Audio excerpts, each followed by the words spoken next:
आइए जानते हैं देश और दुनिया के 25 बड़ी महत्वपूर्ण खबरें सिर्फ 5 मिनट में। तो अगर आप लोग इस चैनल को सब्सक्राइब नहीं किए तो चैनल को सब्सक्राइब कर और बेल आइकन को प्रेस कर लीजिए। जो कि एक खबर निकल कर आ रही है कि कांग्रेस खिलाफ चुनाव लड़ेगी नीतीश की पार्टी। और मध्य प्रदेश की विधानसभा चुनाव में जेडीयू ने 5 सीटों पर उतारे उम्मीदवार। बीजेपी बोले ये आपस में ही कट मरेंगे। जो कि आप लोग को बता दें कि इंडिया महागठबंधन की अगुवाई कर रहे हैं नीतीश कुमार की पार्टी ने कांग्रेस को झटका दिया है और जेडीयू मध्य प्रदेश विधानसभा में 5 सीटों पर चुनाव लड़ेगी। इसको लेकर प्रत्याशी के नाम की घोषणा भी कर दी गई है।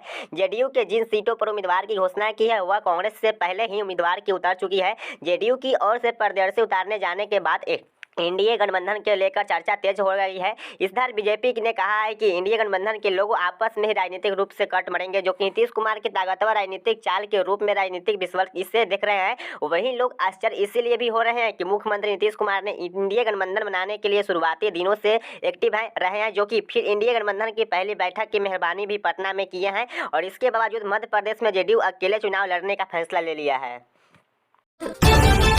सुशांत बाबू बाहुबली की नजदीकी का राजा जानिए। जो कि आप लोग को बता दें कि कभी लालू विरोध में दोनों साथ आए थे। अब बीजेपी के खिलाफ मुहिम चलेंगे। जो कि आप लोग को बता दें कि साल 2005 में बिहार के सत्ता परिवर्तन का काल 15 साल के बाद बिहार में लालू राज का अंत हुआ था। कभी उसके छोटे भाई कहे जाने वाले नीतीश कुमार के सीएम के रूप में ताजा पोसी हुई थी। इसमें से उनके सहयोगी थी बीजेपी। सत्ता संभालते ही नीतीश कुमार एक बात का ताबड़तोड़ फैसला ले लिया था कि उसने लिए बड़े चैलेंजिंग था कि बिहार में तेजी से बढ़े रहे हैं क्राइम के आंकड़े की बाहुबली पर नकले कसना है। जो कि नीतीश कुमार ने इस चैलेंज के रूप में लिया। 5 साल के भीतर यह क्रिमिनल जेल में थे। यह क्रिमिनल छोड़ दिए गए। जो कि एक सरकारी आंकड़े के मुताबिक 2006 से 2010 के दौरान लगभग 14,311 अपराधियों को सजा दिलाई गई थी। उसके दौर के तमाम बाहुबली को तो जेल में थे, जमानत के लिए संघर्ष कर रहे थे। यही तो काला था कि नीतीश कुमार का कभी सुशांत बाबू की बनी है। ये अतीत था कि अब मौजूद की शिकायत में लौटे हैं और नीतीश कुमार आज भी बिहार के सीएम हैं। लेकिन सहयोगी के बाद गए और तब भाजपा उनके सहयोगी थी। आज वे आरजेडी कांग्रेस और लेजपट के साथ मिलकर सरकार चला रहे हैं। जहरीले सहयोगी बदले हैं, सहयोगी समीकरण भी बदल सकते हैं। 6 साल से नहीं हुआ बीईटी। अभ्यर्थी बोले परीक्षा के बाद शिक्षा बहाली फैसला 2 की वैकेंसी निकाले सरकार। 2017 में ही हुआ था एग्जाम। जो कि आप लोग को बता दें कि बिहार में पिछले 6 वर्ष से बिहार शिक्षा पात्रता परीक्षा बीईटी की आयोजन नहीं किया गया। बीईटी की तैयारी कर रहे अभ्यर्थियों का कहना है कि 2017 में लाखों की संख्या में अभ्यर्थियों का इस परीक्षा का इंतजार कर रहे थे। मिथिलेश कुमार ने बताया कि अभी हाल ही में पीएससी ने शिक्षा भर्ती परीक्षा का आयोजन किया था। उसके बाद ईडी की परीक्षा ले ली गई थी। इसके कारण वे काफ़ी अभ्यर्थी जो वह इस बहाली प्रक्रिया में आवेदन नहीं कर पाए थे। अभ्यर्थियों का राज्य सरकार से बहाली के फेज 2 की वैकेंसी पर बीईडी कराने का मांग की गई है। जो कि 2017 के बाद नहीं हुई परीक्षा। सुमन कुमार ने बताया कि हाईकोर्ट ने 2015 को आदेश दिया था कि प्रदेश में हर साल बीईडी की परीक्षा ली जानी चाहिए। इसके बाद 2017 में पहली बार परीक्षा ली गई थी, लेकिन 2017 के बाद 6 वर्ष तक अभी तक बीईडी नहीं ली गई। अभ्यर्थियों का कहना है कि सरकार कहती है कि युवाओं के लिए इतना रोजगार दिया जा रहा है, लेकिन तब पात्रता परीक्षा का आयोजन नहीं है। इसके तो कैसे मिलेगा रोजगार। खबर निकल कर आ रही है कि चिराग पासवान बोले जातिवाद रूप रवाना का अंत जल्दी होगा। जो कि इंडिया गठबंधन पर बोले 1 दर्जन से ज्यादा प्रधानमंत्री पद के दावेदार हैं। जो कि लोजपा का राज्य के अध्यक्ष चिराग पासवान ने सीएम नीतीश कुमार को निशाने पर लिया है और चिराग ने कहा है कि इंडिया गठबंधन की भानुमति में कानूबे की तरह है, जल्द ही बिखर जाएंगे इसमें सभी प्रधानमंत्री के दावेदार। जो कि यूपी में अखिलेश जी, बंगाल में ममता दीदी और बिहार में नीतीश कुमार सभी प्रधानमंत्री पद के दावेदार बने हुए हैं। आने वाले दिनों में यह लोग आपस में एक दूसरे को टांग खींचेंगे। जो कि आप लोग को बता दें कि लोजपा रामविलास के राष्ट्रीय अध्यक्ष चिराग पासवान के मंगलवार को पटना पहुंचे। पटना पहुंचने के पत्रकारों से बात की। इसके दौरान चिराग ने कहा कि जातिवाद व्यवस्था के रूप में एक रवाना हमारे प्रदेश के विकास को आगे बढ़ाने गति को रोक रहा है। उम्मीदवार करता हूं कि आने वाले दिनों में इन तमाम बुराइयों का अंत हो। और चिराग ने कहा कि हाल ही में दिन में जिस तरह का अपराध चमन धर्म हो रहा है, इस पर सरकार का नियंत्रण नहीं है। जो कि वही तेजस्वी यादव के द्वारा आगामी चुनाव में 5 राज्य बीजेपी की हार के दावे को लेकर चिराग पासवान ने कहा है। जो कि वही ये तो नहीं कहेंगे कि भाजपा कहाँ जीतेंगे, तो विपक्ष के दावे को लेकर हर कोई करेंगे, लेकिन जनता किसी साथ नहीं देती है। यह आने वाले दिनों में तेजस्वी यादव को पता चल जाएगा। राज्यपाल सीएम ने विजयदशमी की दी बधाई। राज्यपाल ने दो सद्भाव बनाए रखने की अपील। नीतीश बोले असत्य पर सत्य की विजय का प्रतीक है दशहरा। जो कि आप लोग के बता दें कि बिहार में विजयदशमी के धूमधाम से मनाए जा रहे हैं। बिहार के राज्यपाल और मुख्यमंत्री नीतीश कुमार ने राज्यवासियों और देशों का लोगों को दशहरा की शुभकामनाएं दी है। सीएम नीतीश कुमार ने सोशल साइट एक्स पर बुराई पर अच्छाई जीती प्रतीक दशहरा पर बधाई दी है। उन्होंने लिखा है कि इसे विजय पर्व के रूप में मनाया जाता है। यह असत्य पर सत्य की विजय प्रतीक है। यह हमारे जीवन में संयम और आत्मिक बल का संचरण करने वाला पर्व है। इस पर्व को सद्भाव, भाईचारों एवं शांतिपूर्वक तरीके से हर्षोल्लास के साथ मनाए जाते हैं। वहीं राज्यपाल राजेंद्र औलकर ने भी बताई है कि ढेर सारी दशहरा का शुभकामना दी है। और राज्यपाल राजेंद्र विश्वनाथ औलकर ने दुर्गा पूजा के विजयदशमी को पावन अवसर पर समस्त बिहार वासियों को, देशवासियों का हार्दिक शुभकामनाएं दी है। जो कि राज्यपाल ने अपने शुभकामनाओं का संदेश में कहा है कि विजयदशमी का पर्व बुराई और अच्छाई, असत्य और असत्य का जीत प्रतीक है।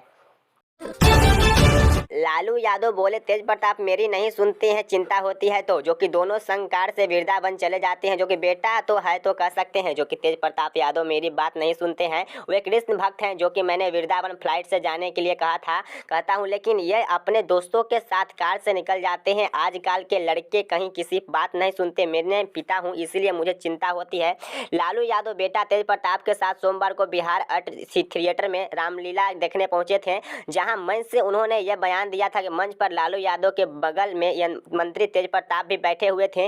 वे पिता की बात सुनकर मुस्कुराते रहे। सोमवार को बिहार आर्ट थिएटर के कलाकारों के श्री राम के जन्म से रवाना वर्ष तक की प्रस्तुत की गई। कलाकारों ने 3 घंटे में पूरी रामलीला का मंच किया और कलाकारों ने रामायण के सभी किरदारों की जीवंता कर दी। और रामलीला देखने के जजेस सुप्रीम कोर्ट लालू यादव अपने बेटे और मंत्री तेज प्रताप के साथ पहुंचे हैं। जो कि एक खबर निकल कर आ रही है कि पटना में 9 साल पहले गई थी 42 का जान। जो कि गोपालगंज में हुए भगदड़ के दिलाई याद। जानिए बिहार की ऐसी ही बड़ी घटनाएं। जो कि गोपालगंज में दुर्गा पूजा पंडाल के सामने भगदड़ मच गई, जिसमें 3 लोगों की मौत हो गई है। मरने वाले में एक 5 साल के बच्चे और 2 बुजुर्ग महिलाएं हैं। जो कि बच्चों को बचाने के लिए दोनों महिलाओं ने नीचे झुकी, लेकिन इसके दौरान भगदड़ मच गई और तीनों मौत हो गए। जो कि वहीं कई महिलाओं घायल हो गई है। इस हादसे में बिहार की राजधानी पटना में 9 साल पहले हुए हादसे की याद ताजा कर दी, जब रावण दहन के दौरान मंच भगदड़ पर 42 लोगों की मौत हो गई थी। बढ़िया बिहार में भगदड़ होने की बड़ी घटना दशहरे पर हुई थी। 42 लोगों की मौत। बिहार की राजधानी पटना में 3 अक्टूबर 2014 को दशहरा के दिन गांधी मैदान में रावण दहन देखने के लोगों का भगदड़ मचकर 42 लोगों का मौत हो गई थी, जबकि 100 से ज्यादा लोग घायल हो गए थे। पेट्रोल पंप से 1 लाख रुपया लूटा गया। जो कि हथियार से लैस 3 अपराधियों ने कार्मिकों को बनाया बंधक। वारदात सीसीटीवी कैमरे में हुए कैद। जो कि मुजफ्फरपुर में मंगलवार देर शाम बाइक सवार अपराधियों ने पेट्रोल पंप पर लूटी हथियार के बल पर कर्मियों को बांधकर बनाकर पंप पर जाकर 1 लाख रुपए लूट लें। जो कि पूरी घटना सीसीटीवी कैमरे में कैद हो गई, जिसमें दिखा रहा है कि 3 संख्या में अपराधियों ने वारदात को अंजाम दिया है। एक अपराधी बाहर खड़ा था, 2 मैनेजर के केबिन में घुसे थे। जो कि बाहर खड़े अपराधी ने पंप पर लगी बाइक का प्लग निकाल कर रख दिया। जो कि उसे भय था कि भागने के बाद लोगों का पीछा करेंगे। लूटे गए बाद सभी हथियारों लड़ते हुए मुजफ्फरपुर शहर की तरफ भागे गए और घटना शुरू थाना क्षेत्र के ओझा जी पेट्रोल पंप की गई। लेकिन घटना के बाद पंप के स्थानीय लोगों की भीड़ जुट गई और मामले में जानकारी पारू थाना की पुलिस ने दी गई और डीएसपी ने सैयर कुमार चंद दल बल के साथ मौके पर पहुंचे। आसपास के सीसीटीवी कैमरे में खंगल पंप पर लगे सीसीटीवी कैमरों को जांच किया गया।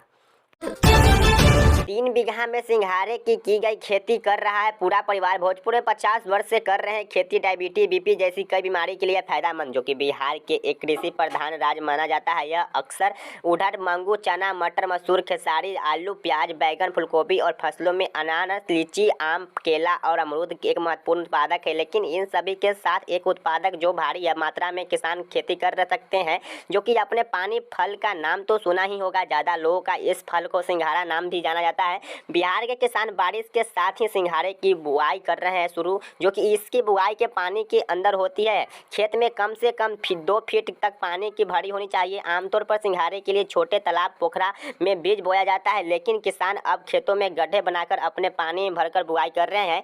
लेकिन यह 3 बीघा में 50 वर्ष तक करते आ रहे हैं पानी की फल की खेती। वहीं भोजपुर जिले में बढ़िया क्षेत्र अदगढ़ टिपुरा गाँव के निवासी स्वर्गीय सोहन लाख ने 60 वर्षीय पूरी अशोक खटीक के पानी में सिंघाड़े की खेती कर रही है। गया में 5 से 6 घंटे नहीं रहेगी बिजली। मूर्ति विसर्जन को लेकर लिया गया फैसला, दिन में ही होगा निपट लेंगे जरूरी काम। जो कि आप लोग को बता दें कि गया मां दुर्गा की प्रतिमा विसर्जन को लेकर शहर के कई इलाकों में बुधवार को करीब 5 घंटे तक बिजली बंदित रहेगी। यह समस्या मूर्ति विसर्जन के लिए शहर के दर्ज स्थानों में बड़े छोटे जुलूस की प्रदर्शना होती है, ये हो जाएगी। कई इलाकों में करीब 4 बजे से लेकर रात 11 बजे तक शहर के कई इलाकों में बिजली नहीं रह पाएगी। बिजली विभाग ने उस समय अपने संबोधित फीडर से पावर सप्लाई ठप कर देगा। जो कि बिजली विभाग की ओर से बताया जा रहा है कि यह टाइम टेबल आधा घंटे पीछे भी हो सकता है। यही वजह है कि बिजली विभाग ने शहर के सभी बड़े छोटे मोहल्ले के आम आवन में अपील है कि वे परिवर्तन मंत्र में अपने घरों में भरपूर पानी सुरक्षित रख लें, ताकि उसकी कोई प्रकार की परेशानी न झेलना पड़े।